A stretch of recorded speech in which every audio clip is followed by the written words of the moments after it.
Point of order, Anna Soubry. Point of order. Point of order, Anna Soubry.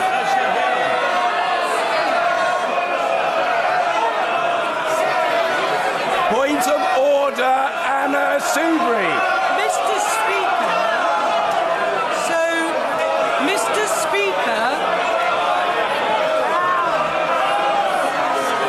as somebody who has been called by the Speaker. Order, let me just explain. Order. Let me just explain one thing in this place. The Right Honourable Gentleman is a very senior member of this House, and he is a former Chief Whip. He is not the Speaker of this House, and it's not for the Right Honourable Gentleman to presume the order in which matters are considered, and I trust that he won't suppose that it is for him to do so. Let me say very gently to the Right Honourable Gentleman, I treat him with respect. I'm not intimidated by the Right Honourable Gentleman, and I'm absolutely sure he wouldn't seek to intimidate me. I am taking a point of order from the Right Honourable Lady, and frankly, that's the situation. Point of order, Anna Soubry. Sit down. I've been called. Mr. Speaker, the country is watching this. And I gently say to the honourable gentleman, grow up. I can shout as loudly as anybody, but let's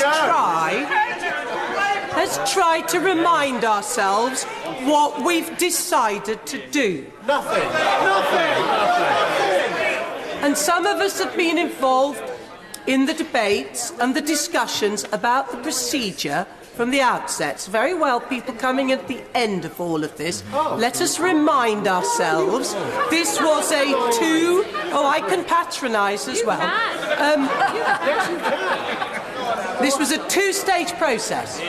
So today was our attempt to see if there was anything we could settle on, but to look where the biggest votes may be. The Prime Minister's deal secured 242 votes. The amendment motion J, supporting a customs union, got 264 votes.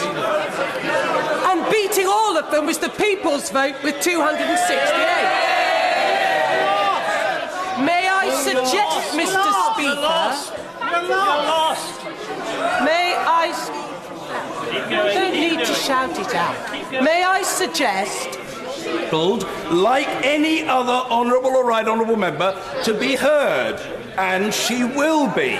Anna Soubry. Thank you, Mr. Speaker. So may I suggest we now proceed to the agreed procedure that the House adopted, that having settled on those matters where there were the biggest votes, we now go forward to Monday to see if we can find a compromise so that we look to how we are going to give this country the leadership and the certainty it needs and deserves. And finally, Mr. Speaker, well, if honourable members didn't try and shout me down, I might have finished 2 minutes ago. So may I suggest that we continue with our agreed procedure, because if we do settle on a deal, it's becoming increasingly obvious that then that deal needs to go back to the British people, and that's what we need to do. See if we can arrange that on Monday.